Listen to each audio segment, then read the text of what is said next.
Everyone would agree that medicine has come a long way throughout history. Nowadays, no matter your ailment, you can go to a pharmacy and find a magic pill that will take all your troubles away. Headache? No problem. Excessive gas? We've got you. Erectile dysfunction?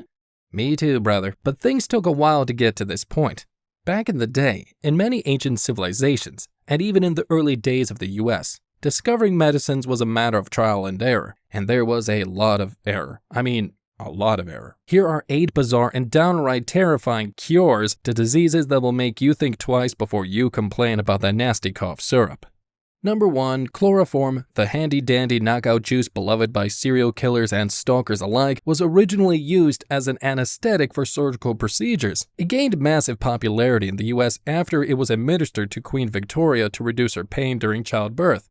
And hey, if I had to push out 9 royal babies, I'd probably reach for the rag too. Chloroform was later used on soldiers in the Civil War and other conflicts around the globe. However, a spike in sudden, unexplained deaths during surgeries led to controversy surrounding the drug's use, and chloroform's popularity as an anesthetic died down. Aside from just putting patients to sleep, chloroform was also used for a variety of medicinal purposes. It was used to treat asthma, cholera, and even gonorrhea. It was used as a sweetener for other medicines. As Mary Poppins always says, a spoonful of chloroform helps the medicine go down. Number 2. Human remains. Yeah, you read that right. A few hundred years ago, primarily in Europe, the practice of consuming human remains as medicine was really not that uncommon. As one historian, Richard Sugg, said in Smithsonian Magazine, the question was not, should you eat human flesh? But, what sort of flesh should you eat? Decisions. From a powder made from crushed up skulls, to pieces of mummified bodies, to freshly gathered blood, people ate other people in order to cure various ailments. This stemmed primarily from a belief that remains of a certain body part would cure sicknesses of the same body part. Like people ingested skull powder to cure headaches, drank blood to eliminate blood diseases, and so on and so on. In some instances, village people would go to executions and then pay for a small cup of fresh blood from the executed body, like some messed up county fair. Perhaps the most horrifying example of this cannibalistic approach to medicine was in the 1600s when a German physician suggested that a jerky made from the remains of red-headed corpses would treat a variety of ailments. Gingers have truly had the world against them since day one. Slim Jim, anyone? Number 3. Urine. From one body fluid to the next, urine was used in ancient civilizations to treat a variety of diseases, such as asthma, arthritis, allergies, indigestion, migraines, and even cancer. People would usually drink their urine, but could also massage it into their skin or gums to get the desired effect. Ancient Roman dentists are even known to have used it to whiten teeth, which to me just sounds like they enjoyed pranking their patients. In the early 20th century, a British naturopath popularized the practice of drinking your own urine, or urophagia. He called it urine therapy, basing his evidence on personal experience with ingesting his own urine. At one point, he claimed that in a bout of ill health, he treated himself with a 45-day fast that consisted only of urine and tap water. Out with the old and in with the old? He wrote books on the subject and prescribed urine therapy to thousands of patients. Urophagia and urine therapy has been most popular in India and, unlike the previous entries on this list, is actually still practiced today, despite numerous studies advising against it and outlining the various health risks associated with it. Personally, I'll stick to Advil. Number 4. Malaria. Yeah, that malaria. In 1927, Austrian doctor Julius Wagner-Jauregg witnessed a psychosis patient return to sanity after recovering from a high fever that was caused by a bacterial infection. This was apparently Wagner-Jauregg's eureka moment. He hypothesized that fevers could be a cure for psychosis, specifically psychosis as a result of advanced syphilis. After what I can only imagine were some pretty persuasive explanations, he began administering malaria to patients with syphilis in order to induce a fever. The malaria would cause a patient's fever to reach such a high level that syphilis couldn't survive in the body.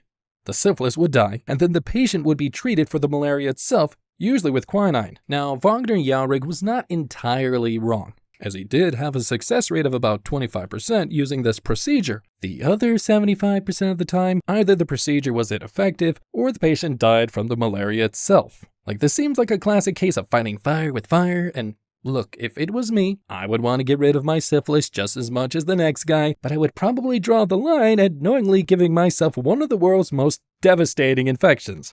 But hey, anything not to wear a condom. The real irony of this one is that for his work, Wagner Jauregg was given the Nobel Prize in Medicine, and about 1 year later, penicillin was invented and malaria treatment was halted immediately. Hopefully he got to keep the medal. Number 5, water. Now hold on. Water. Like, water's great for you. My doctor says I need to drink 14 gallons a day. I never go anywhere without my inspirational water jug, blah, blah, blah, blah. Maybe I should be more specific. Drowning. This cure was focused specifically on victims of rabies. Probably the most well-known symptoms of rabies is hydrophobia, which is the fear of water. When rabies victims have developed this symptom, they have an extreme aversion to water and most other fluids. This is what causes the foaming at the mouth that we often see in depictions of rabies. The victims can no longer swallow their own saliva. Attempts to drink can cause extremely painful spasms of the throat and esophagus. Like, imagine the feeling you get when you take a shot of tequila. Now imagine that every day, all the time. Hydrophobia also makes the disease more easily spreadable as saliva production is increased, and the disease spreads through bites. Now, here's where the cure comes in. Rabies patients can have an extreme fear of water. And how do we get over our fears? Exposure. So naturally, rabies victims were submerged in water like clowns in a carnival dunk tank, in the hopes that if they ingested enough water, the disease would get flushed out of their body, and their hydrophobia with it. Now, the problem is, no matter how hard we all tried growing up, humans can't breathe underwater. In the ancient world, these doctors didn't differentiate between taking water into the stomach and ingesting it, or inhaling it, filling the lungs with it, and drowning. As a result, this practice usually proved deadly. I mean, I guess afterwards, the victim didn't suffer from rabies anymore. They didn't really suffer from anything after that. Number 6, trepanning. Trepanning or trepanation is, simply put, the practice of drilling holes in the skull to treat diseases of the brain. Like, nothing says fix me up like taking a metal stake directly to the dome.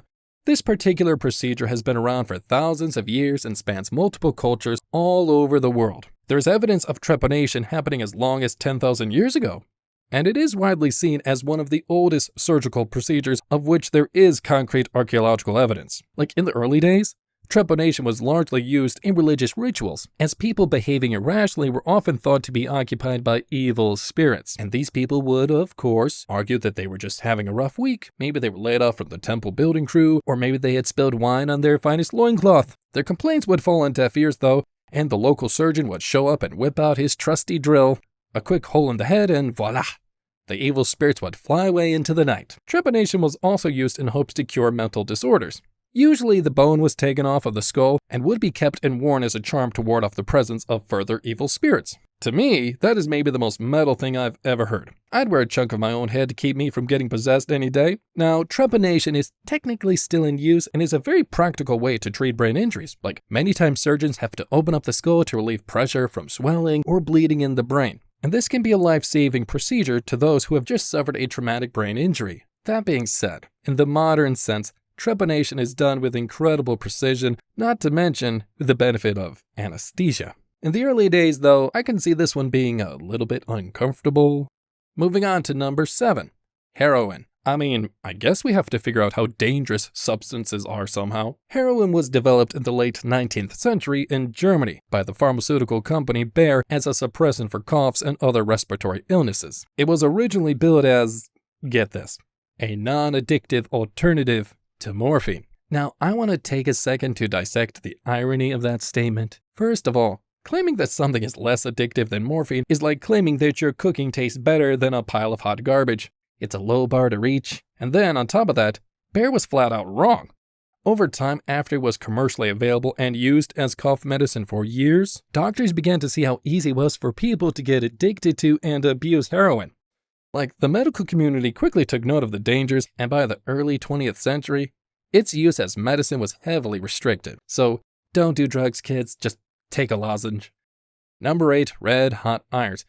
Now, I just couldn't resist including this one. If anyone has ever had a hemorrhoid, you know how much of a pain in the ass they can be, literally.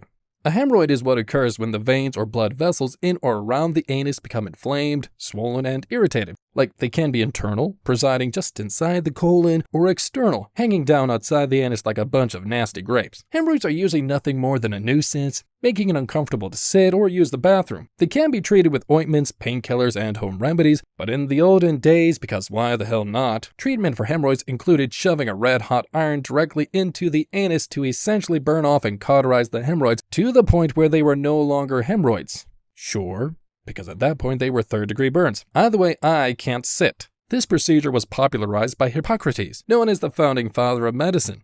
And to take it one step further, Hippocrates got specific about how to do this procedure, saying that when the cautery is applied, the patient's head and hands should be held so that he should cry out, for this will make the rectum project out more. Imagine, if you will, getting over the initial embarrassment of having hemorrhoids in the first place. You go to your doctor, and the next thing you know, you're strapped down, being branded like a slutty cow, with the doctor whispering into your ear to further project your rectum. I mean, this is the stuff of nightmares. Like, these cures vary in their absurdity, but one thing is for sure. I, for one, am glad we live in a society where I didn't have to endure any of this.